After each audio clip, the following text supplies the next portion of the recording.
Hello, everybody. Welcome to Tuesday. The S&P 500 was down 0.4% today, mainly dragged down by some of the big tech names. Saw the Nasdaq drop a lot more than the S&P today, for example. The main culprit here was Tesla, which was down 11% today. There was some news about them, shutting down their Shanghai plant here for the holidays. Just I think because they're not getting enough demand.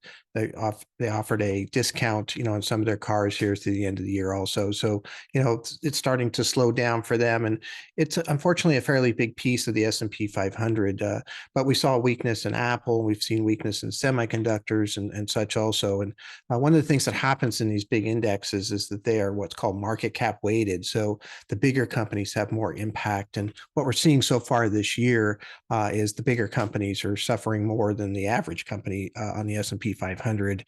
If you take what's called an equal weighted S&P 500 average, where instead of using the capitalization as the weighting methodology, they just take an equal amount for each company. It's done quite a bit better, about 7% better this year. So it just kind of shows you, where this, issue is happening.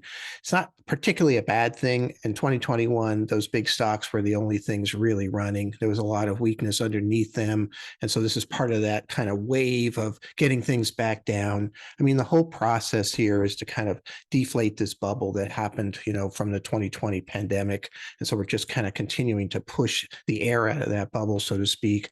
The good side of this is that once that happens, you get rid of a lot of these areas where money shouldn't be going, some of these crazy IPOs and the SPACs and the cryptocurrencies and what have you, and even some of these high priced big stocks that basically start to come back down to more reasonable multiples, for their particular company. I mean, and that's what we're kind of looking at here. So again, see how this plays out, see what happens when we get down to these reasonable multiples as far as that goes. But altogether, we're in the middle of this Santa Claus rally time frame.